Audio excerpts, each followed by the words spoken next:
Hey guys, welcome back to my channel. It is me, Out There Hers, and I'm your top producing agent here in the DC, Maryland, and Virginia area. Over 600 families served, over 100 million in sales. And of course, on my channel, I'm talking about all things real estate. Whether you're buying, selling, or you're a realtor, you just looking to get some coaching tips, I'm your girl. So today I'm talking to my home buyers, and I want to talk to you guys about the do's and don'ts of home buying. And I say the do's and don'ts because there are some things that you guys as home buyers do wrong, might I say, okay? Now, here's the thing. Here are the do's.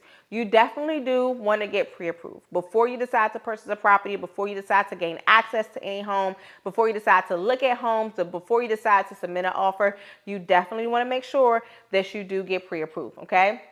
The second do is to make sure that you stay within your budget. I don't know how many times I have to have this conversation, but I see so many buyers trying to purchase outside of their budget. I understand that we all have needs, we all have wants, but some things we are or may or will have to sacrifice upon. Do stay within your budget. You do not want to go house poor trying to purchase a property. I'm not going to feel good, warm, fuzzy, and cozy if I sell you a home and I know that ultimately you can't afford it, okay? So you do want to make sure that you stay within your budget, you keep your budget, you respect your budget, and you understand what you can get, what quality of home you can get, what style of home which you can get with your budget, okay? The next do is you want to be honest and follow instruction. I cannot tell you guys, well, it hasn't been a lot, but it's been quite a few. I probably had 10 different experiences with 10 different people who just were not honest and forthcoming in their transaction. And honestly, it does us a disservice as your agent because if you're keeping information from us, we really don't know. And there's no way that we can find this information out. And then boom, it all blows up in our face, in your face. And somebody has to catch the slack, and most time it's us as realtors, and we had no idea that all these things was going on. So when you're inside of a transaction, please make sure that you are being honest. If you know that your credit score dropped, tell us about it. If you know that you lost your job, tell us about it. If you know that something may have happened in your life, some circumstances may have came up and you may have to put your process on pause, tell us about it, okay? And make sure that you follow instructions. I understand that this process can be a little bit overwhelming and it can also be a little bit emotional. However, please make sure that you follow instructions, especially if the realtor tells you to do something or the lender lets you know that this needs to be done.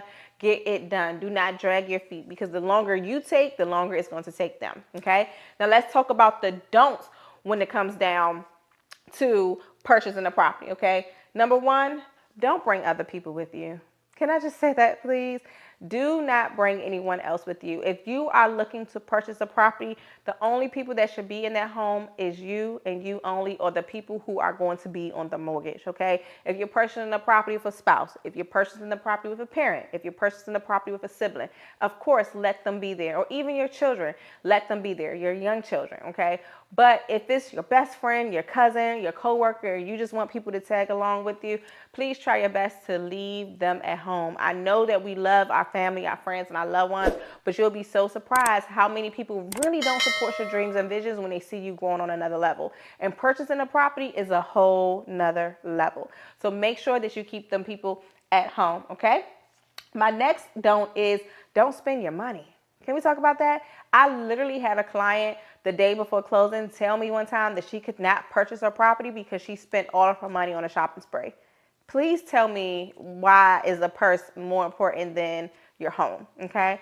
Do not spend your money. If you know you have funds that are going to be allocated to the purchase of your property, make sure you keep them safe and sound and you are not spending those funds, okay? My next one is do not co-sign for anybody, all right?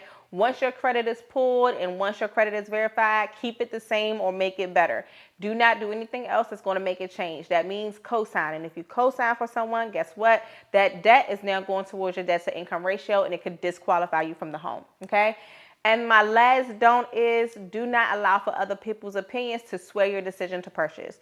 There has been a lot of times when I've seen individuals fall in love with the house. However, they didn't buy the house because they were worried about the opinions of their mom, their dad, their sister, their friend.